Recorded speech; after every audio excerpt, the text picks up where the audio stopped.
ಬಂಧುಗಳೇ ನಮಸ್ಕಾರ, ಹೇಗಿದ್ದೀರಿ ಎಲ್ಲರೂ? ಬಂಧುಗಳೇ, ನಿಮ್ಮ ಮುಂದೆ ಸಿಂಪಲ್ ಆದಂತಹ ಪ್ರಶ್ನೆಯೊಂದನ್ನು ಮುಂದಿಟ್ಟು ಅದಾದ ಬಳಿಕ ಈ ಸ್ಟೋರಿಯನ್ನ ಆರಂಭಿಸ್ತೀನಿ. ಬಂಧುಗಳೇ, ನೀವು ಓರ್ವ ಭ್ರಷ್ಟಾಚಾರ ಆರೋಪ ಹೊತ್ತಿರುವಂತ ವ್ಯಕ್ತಿಯನ್ನ ಗಮನಿಸ್ತೀರಿ, ಮತ್ತೊಂದು ಕಡೆ ಆ ಭ್ರಷ್ಟಾಚಾರದ ವಿರುದ್ಧ ಹೋರಾಡ್ತಿರುವಂತ ವ್ಯಕ್ತಿಯನ್ನ ಗಮನಿಸ್ತೀರಿ. ಹಾಗೆ ನೀವು ಯಾರ ಬೆಂಬಲಕ್ಕೆ ನಿಲ್ತೀರಿ?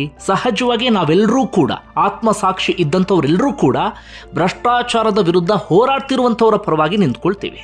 ಆದರೆ ದುರಂತ ಅಂದರೆ ಸಿದ್ದರಾಮಯ್ಯ ನೇತೃತ್ವದ ಈ ರಾಜ್ಯ ಸರ್ಕಾರ ಭ್ರಷ್ಟಾಚಾರದ ಆರೋಪ ಹೊತ್ತಿರುವಂಥ ವ್ಯಕ್ತಿಯ ಪರವಾಗಿ ನಿಂತ್ಕೊಂಡಿದೆ. ಅವರನ್ನ ತಲೆ ಮೇಲೆ ಹೊತ್ತಿ ಮೆರೆಸುವಂತ ಕೆಲಸವನ್ನ ಮಾಡ್ತಾ ಇದೆ.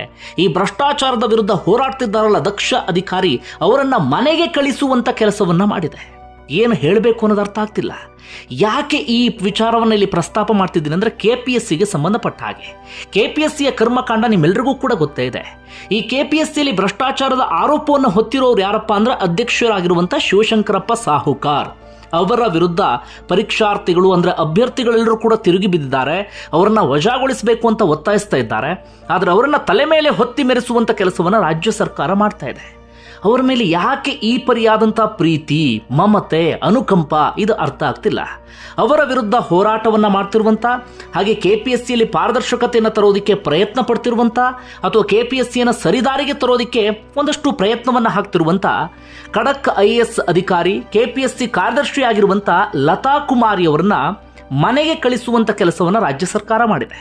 ಅಂದ್ರೆ ಒತ್ತಾಯಪೂರ್ವಕವಾಗಿ ರಜೆ ಮೇಲೆ ಅವರನ್ನ ಮನೆಗೆ ಕಳಿಸಿದೆ. ಅಷ್ಟು ಮಾತ್ರ ಅಲ್ಲ, ಆ ರಜೆಯ ಸಮಯ ಅಥವಾ ಅವಧಿಯನ್ನ ಇನ್ನಷ್ಟು ವಿಸ್ತರಿಸುವಂತ ಕೆಲಸವನ್ನ ರಾಜ್ಯ ಸರ್ಕಾರ ಮಾಡಿದೆ. ಒಟ್ಟಾರೆಯಾಗಿ ಅಧ್ಯಕ್ಷರು ಹಾಗೆ ಕಾರ್ಯದರ್ಶಿಗಳ ನಡುವೆ ಜಟಾಪಟಿ ನಡೆದಂತ ಸಂದರ್ಭದಲ್ಲಿ ಅಧ್ಯಕ್ಷರ ವಿಚಾರಕ್ಕೆ ರಾಜ್ಯ ಸರ್ಕಾರ ಹೋಗೋದಿಲ್ಲ.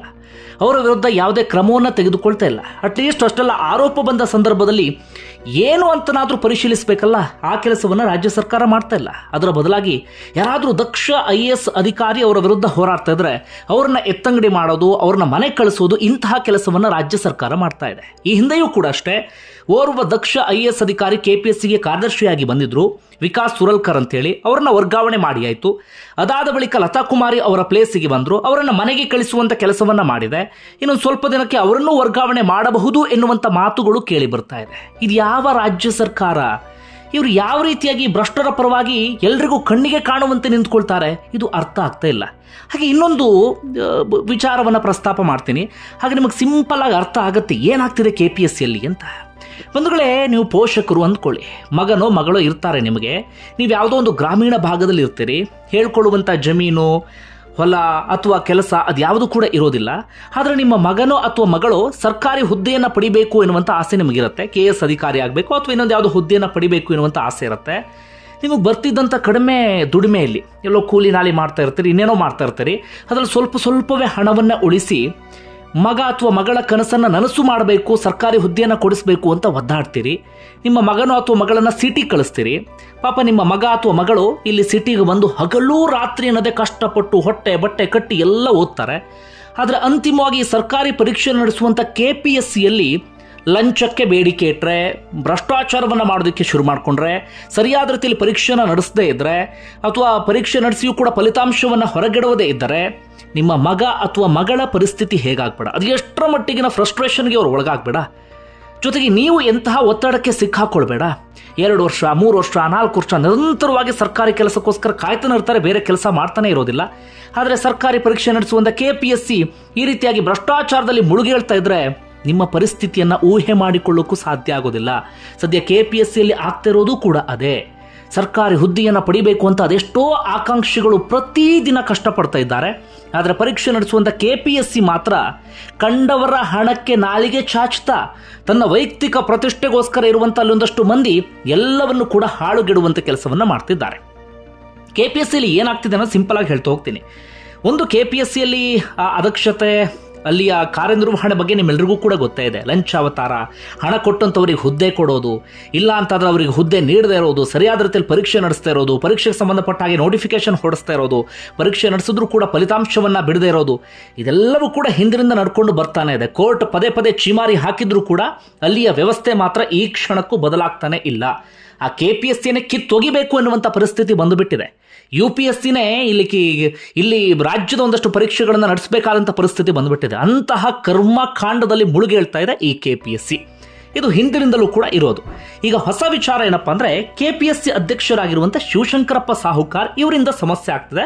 ಅವರಿಗೆ ಒಂದಷ್ಟು ಮಂದಿ ಸದಸ್ಯರು ಕೂಡ ಸಾಥ್ ಕೊಡ್ತಿದ್ದಾರೆ ಎನ್ನುವಂತ ಆರೋಪ.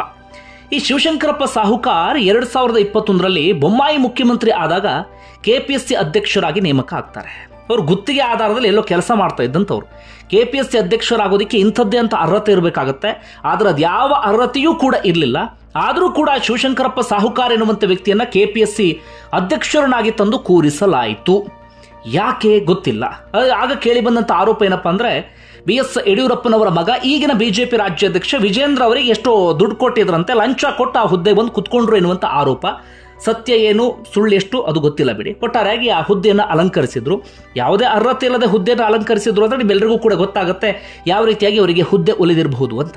ಅದರ ವಿರುದ್ಧ ಒಂದಷ್ಟು ಮಂದಿ ಕೋರ್ಟ್ಗೆ ಹೋಗ್ತಾರೆ. ಆಗ ಕೋರ್ಟ್ನಲ್ಲಿ ಇವರು ಕೂಡ ಫೈಟ್ ಮಾಡುವಂಥ ಪರಿಸ್ಥಿತಿ ಎದುರಾಗುತ್ತೆ. ಆಗ ಕೋರ್ಟ್ನಲ್ಲಿ ವ್ಯಾಜ್ಯ ನಡೀತಾ ಇತ್ತಲ್ಲ, ಅದಕ್ಕೆ ವಕೀಲರಿಗೆ ಫೀಸನ್ನು ಕಟ್ಟಬೇಕಲ್ಲ. ಹೆಚ್ಚು ಕಡಿಮೆ 17 ಲಕ್ಷ ರೂಪಾಯಿ ಏನೋ ಆಗಿರುತ್ತೆ.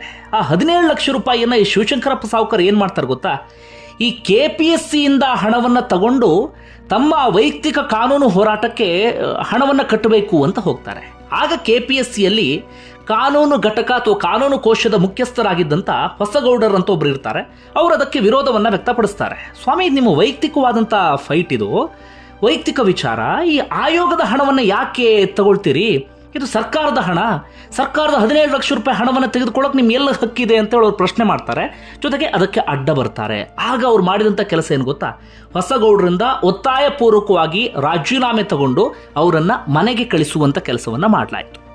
ಅಷ್ಟೊತ್ತಿಗಾಗಲೇ KPSC ಕಾರ್ಯದರ್ಶಿಯಾಗಿ ಖಡಕ್ IAS ಅಧಿಕಾರಿಯಾಗಿರುವಂಥ ಲತಾ ಕುಮಾರಿ KPSCಗೆ ಎಂಟ್ರಿ ಕೊಟ್ಟಿರ್ತಾರೆ. ಅದಾದ ಬಳಿಕ ಕಾನೂನು ಘಟಕಕ್ಕೆ ಬೇರೊಬ್ಬರನ್ನ ಮುಖ್ಯಸ್ಥರನ್ನಾಗಿ ನೇಮಕ ಮಾಡಬೇಕಲ್ಲ. ಆಗ ಈ ಕಾನೂನು ಘಟಕದ ಅಧ್ಯಕ್ಷರು ಹಾಗೆ ಒಂದಷ್ಟು ಸದಸ್ಯರು ಸೇರಿಕೊಂಡು ಅವರೇ ಒಬ್ಬರನ್ನ ಸೆಲೆಕ್ಟ್ ಮಾಡಿಬಿಡ್ತಾರೆ. ವಸ್ತ್ರದ ಮಠ ಎನ್ನುವಂಥ ವ್ಯಕ್ತಿಯನ್ನು ಸೆಲೆಕ್ಟ್ ಮಾಡ್ತಾರೆ. ಅದಕ್ಕೆ KPSC ಕಾರ್ಯದರ್ಶಿಯವರು ಒಪ್ಪಿಗೆಯನ್ನು ಕೊಡೋದಿಲ್ಲ. ಲತಾ ಕುಮಾರಿ ಅವರು ಯಾಕೆ ಒಪ್ಪಿಗೆಯನ್ನು ಕೊಡೋದಿಲ್ಲ ಅಂದ್ರೆ ಅವ್ರು ಪ್ರಶ್ನೆ ಮಾಡ್ತಾರೆ, ಅವ್ರನ್ನ ಹೇಗೆ ಸೆಲೆಕ್ಟ್ ಮಾಡಿದ್ರಿ, ಯಾವ ಆಧಾರದ ಮೇಲೆ ಸೆಲೆಕ್ಟ್ ಮಾಡಿದ್ರಿ, ಅದಕ್ಕೆ ಸಂಬಂಧಪಟ್ಟಂತ ಮಾಹಿತಿ ಬೇಕು ಅಂತ. ಅದು ಯಾವುದು ಕೂಡ ಇರಲಿಲ್ಲ. ತಮಗೆ ಬೇಕಾದವರೊಬ್ಬರನ್ನ ನೇಮಕ ಮಾಡಬೇಕು ಅಂತ ಅವರೆಲ್ಲರೂ ಕೂಡ ಪ್ರಯತ್ನ ಪಟ್ಟಿದ್ರು. ಆಗ ಅದಕ್ಕೆ ಅಡ್ಡಗಾಲಾಗಿ ನಿಂತಿದ್ದು IAS ಅಧಿಕಾರಿ KPSC ಕಾರ್ಯದರ್ಶಿ ಆದಂಥ ಲತಾ ಕುಮಾರಿ. ಅಲ್ಲಿಂದ ಶುರುವಾಗತ್ತೆ ನೋಡಿ ಜಟಾಪಟಿ. ತಮ್ಮ ವೈಯಕ್ತಿಕವಾದಂಥ ಹಗೆಯನ್ನು ಸಾಧಿಸಿಕೊಳ್ಳೋದಕ್ಕೆ ಅಧ್ಯಕ್ಷರು ಏನು ಮಾಡ್ತಾರೆ ಅಂದರೆ, ಅದಾದ ಬಳಿಕ KPSC ನಡೆಸುವಂಥ ಯಾವುದೇ ಸಭೆಗೆ ಅವರು ಅಟೆಂಡ್ ಆಗೋದಿಲ್ಲ. ಹಾಗೆ ಯಾವುದೇ ನೇಮಕಾತಿ ಪಟ್ಟಿಗೂ ಕೂಡ ಅನುಮೋದನೆಯನ್ನು ಕೊಡೋದಿಲ್ಲ. ತಮ್ಮದೇ ಆದಂಥ ಹಠವನ್ನು ಸಾಧಿಸಿಕೊಂಡು ಓಡಾಡೋದಕ್ಕೆ ಶುರು ಮಾಡ್ಕೊಳ್ತಾರೆ. ಇದರಿಂದ ಸಮಸ್ಯೆ ಆಗಿದ್ದು ಯಾರಿಗೆ ಅಂದರೆ ಈ ಪರೀಕ್ಷಾರ್ಥಿಗಳಿಗೆ ಅಥವಾ ಆಕಾಂಕ್ಷಿಗಳಿಗೆ ಅಥವಾ ಅಭ್ಯರ್ಥಿಗಳಿಗೆ. ಪಾಪ ಎಷ್ಟೋ ವರ್ಷಗಳಿಂದ ಅವರೆಲ್ಲರೂ ಕೂಡ ಕಾಯ್ತಾ ಇದ್ರು, ಯಾವುದಾದ್ರೂ ಎಕ್ಸಾಮ್ ನೋಟಿಫಿಕೇಶನ್ ಬರಬಹುದು ಅಥವಾ ಇನ್ನೊಂದೇನೋ ಆಗಬಹುದು ಅಂತ. ಆದರೆ ಇವರ ಜಟಾಪಟಿಯಲ್ಲಿ ಅದು ಯಾವುದೂ ಕೂಡ ಆಗಲಿಲ್ಲ. ಪಾಪ ಅವರೆಲ್ಲರೂ ಕೂಡ ಒದ್ದಾಡುವಂಥ ಪರಿಸ್ಥಿತಿ ನಿರ್ಮಾಣ ಆಗಿಬಿಡ್ತು. ಅದಾದ ಬಳಿಕ KPSC ಕಾರ್ಯದರ್ಶಿ ಲತಾ ಕುಮಾರಿ ಒಂದೊಂದೇ ಹೆಜ್ಜೆಯನ್ನು ಮುಂದಿಡೋದಕ್ಕೆ ಶುರು ಮಾಡಿಕೊಂಡ್ರು. ಏನಾದರೂ ಮಾಡಲೇಬೇಕಲ್ಲ ಅಂತ ಹೇಳಿ ಅವರು ಸಭೆಯನ್ನು ನಡೆಸೋದಕ್ಕೆ ಶುರು ಮಾಡಿಕೊಂಡ್ರು. ಆದರೆ ಆ ಸಭೆಗೆ ಅಧ್ಯಕ್ಷರು ಬರ್ತಾನೆ ಇರಲಿಲ್ಲ. ಕೊನೆಗೆ ಅವರೇ ಒಂದು ನಿರ್ಧಾರಕ್ಕೆ ಬರ್ತಾರೆ. ನೇಮಕಾತಿ ಪ್ರಕ್ರಿಯೆ ಪೂರ್ಣಗೊಂಡಿದ್ದ 666 ಹುದ್ದೆಗಳ ಪಟ್ಟಿಗೆ ಅನುಮೋದನೆಯನ್ನು ಕೊಟ್ಟು ಬಿಡ್ತಾರೆ. ಅವರು ಅನುಮೋದನೆಯನ್ನು ಪಡ್ಕೊಂಡು ಬಿಡ್ತಾರೆ. ಅವರೇ ಸಭೆ ನಡೆಸಿ ಕೆಲವು ಸದಸ್ಯರು ಮಾತ್ರ ಹಾಜರಾಗಿರ್ತಾರೆ. ಆಗ ಮತ್ತೆ ಅಧ್ಯಕ್ಷರು ಇವ್ರ ವಿರುದ್ಧ ತಿರುಗಿ ಬೀಳ್ತಾರೆ. ಅದಾದ ಬಳಿಕ KPSC ಕಾರ್ಯದರ್ಶಿ ಇನ್ನು ಏನಾದರೂ ಮಾಡಲೇಬೇಕಲ್ಲ ಅಂತ ರಾಜ್ಯಪಾಲರಿಗೆ ಅಧ್ಯಕ್ಷರ ವಿರುದ್ಧವೇ ಪತ್ರವನ್ನು ಬರೆದು ಬಿಡ್ತಾರೆ. KPSC ಇತಿಹಾಸದಲ್ಲೇ ಪ್ರಪ್ರಥಮ ಬಾರಿಗೆ ಅಂಥದ್ದೊಂದು ನಡೆಯನ್ನ KPSC ಕಾರ್ಯದರ್ಶಿ ಅನುಸರಿಸಿ ಬಿಡ್ತಾರೆ. ಅದು ಕೂಡ ಅವರಿಗೆ ಅನಿವಾರ್ಯ ಆಗಿರುತ್ತೆ. ಅದಾದ ಬಳಿಕ ಶಿವಶಂಕರಪ್ಪ ಸಾಹುಕಾರ್ ಕೂಡ ಕಾರ್ಯದರ್ಶಿ ವಿರುದ್ಧ ಮುಖ್ಯಮಂತ್ರಿಗೆ ದೂರು ಕೊಡ್ತಾರೆ, ರಾಜ್ಯಪಾಲರಿಗೆ ದೂರು ಕೊಡ್ತಾರೆ. ಈ ರೀತಿಯಾಗಿ ಅವರಿಬ್ಬರ ನಡುವೆ ಜಟಾಪಟಿ ಮುಂದುವರೆದಿದೆ. ವಿದ್ಯಾರ್ಥಿಗಳಂತೂ ಹೈರಾಣಾಗ್ತಾ ಇದ್ದಾರೆ. ವಿದ್ಯಾರ್ಥಿಗಳು KPSC ಕಾರ್ಯದರ್ಶಿ ಪರವಾಗಿ ನಿಂತ್ಕೊಂಡಿದ್ದಾರೆ. ಯಾಕಂದ್ರೆ KPSCಯಲ್ಲಿ ಏನೋ ಬದಲಾವಣೆ ತರ್ತಿದ್ದಾರೆ ಅಥವಾ ಏನೋ ಒಂದು ಹೊಸತನ ಪ್ರಯತ್ನವನ್ನು ಪಡ್ತಿದ್ದಾರೆ ಅಂತ. ಈ ಸಂದರ್ಭದಲ್ಲಿ ರಾಜ್ಯ ಸರ್ಕಾರ ಅಭ್ಯರ್ಥಿಗಳ ಪರವಾಗಿ ಧ್ವನಿಯಾಗಬೇಕಾಗಿತ್ತು ಅಥವಾ ಅಭ್ಯರ್ಥಿಗಳ ಪರವಾಗಿ ನಿಂತ್ಕೊಳ್ಬೇಕಾಗಿತ್ತು. ಹಾಗೆ ಖಡಕ್ಕಾಗಿ ಕೆಲಸವನ್ನು ಮಾಡ್ತಿರುವಂಥ IAS ಅಧಿಕಾರಿ ಪರವಾಗಿ ನಿಂತ್ಕೊಳ್ಬೇಕಾಗಿತ್ತು. ಆದರೆ ರಾಜ್ಯ ಸರ್ಕಾರ ಮಾಡಿದ್ದು ಏನು ಹೇಳಿ, ಕೊನೆಗೆ ಈ ಜಟಾಪಟಿ ಮುಂದುವರೆದಂಥ ಸಂದರ್ಭದಲ್ಲಿ ಸೀದಾ ಈ KPSC ಕಾರ್ಯದರ್ಶಿ ಲತಾ ಕುಮಾರಿ ಅವರನ್ನ ಮನೆಗೆ ಕಳಿಸಿದೆ. ಅಂದರೆ ಬಲವಂತವಾಗಿ ರಜೆ ಮೇಲೆ ಮನೆಗೆ ಕಳಿಸಿದೆ. ಅವರ ಸ್ಥಾನಕ್ಕೆ ಇದೀಗ ರಾಕೇಶ್ ಕುಮಾರ್ ಅಂತ ಬಂದಿದ್ದಾರೆ. ಸಮಾಜ ಕಲ್ಯಾಣ ಇಲಾಖೆ ಆಯುಕ್ತರವರು ಪ್ರಭಾರಿಯಾಗಿ ಅವರನ್ನ ನೇಮಕ ಮಾಡಲಾಗಿದೆ. ಅಂದರೆ ಆ ಸಂದರ್ಭದಲ್ಲಿ ಏನಾದರೂ ಮಾಡಿಬಿಡ್ಲಿ ಇಲ್ಲಿ KPSCಯಲ್ಲಿ ಅಂತ ಹೇಳಿ. ಅಂದರೆ ಲತಾ ಕುಮಾರ್ ಎಲ್ಲದಕ್ಕೂ ಕೂಡ ಅಡ್ಡ ಬರ್ತಾ ಇದ್ರಲ್ಲ, ಹೀಗಾಗಿ ಅವರನ್ನೇ ಇದೀಗ ಸ್ವಲ್ಪ ದಿನ ಮನೆ ಕಳಿಸ್ಬಿಟ್ರೆ ಏನು ಬೇಕಾದರೂ ಮಾಡಬಹುದು ಅನ್ನೋದು ರಾಜ್ಯ ಸರ್ಕಾರದ ನಿಲುವಾಗಿದೆ. 7ನೇ ತಾರೀಕಿಂದ 17ನೇ ತಾರೀಕುವರೆಗೆ 10 ದಿನ ರಜೆ ಕೊಡಲಾಗಿತ್ತು. ಇನ್ನೂ ಕೂಡ ಲತಾ ಕುಮಾರ್ ಏನೋ ವಾಪಸ್ ಕರ್ಸ್ಕೊಂಡಿಲ್ಲ. ಅಲ್ಲಿಗೆ ರಜೆಯನ್ನು ವಿಸ್ತರಣೆ ಮಾಡಿದೆ ಅನ್ನೋದು ಅರ್ಥ. ಯಾಕೆ ರಾಜ್ಯ ಸರ್ಕಾರ ಹೀಗೆ ಮಾಡ್ತಾ ಇದೆ? ಯಾಕೆ ಈ ಅಧ್ಯಕ್ಷರ ಮೇಲೆ ಅಷ್ಟರ ಮಟ್ಟಿಗಿನ ಅನುಕಂಪ ಪ್ರೀತಿ ಅವ್ರ ಕಡೆಯಿಂದ ಏನಾದರೂ ಬಂದಿದೆಯಾ ಈ ಅನುಮಾನ ಮೂಡ್ತಾ ಇದೆ. ಸಿದ್ದರಾಮಯ್ಯನವರೇ, ನೀವು ಮಧ್ಯಪ್ರವೇಶ ಮಾಡಲೇಬೇಕು, ಇದಕ್ಕೆ ಉತ್ತರವನ್ನು ಕೊಡಲೇಬೇಕಾಗತ್ತೆ. ಧನ್ಯವಾದ ಬಂಧುಗಳೇ, ಇಲ್ಲಿವರೆಗೆ ವಿಡಿಯೋ ನೋಡಿದ್ದಕ್ಕಾಗಿ.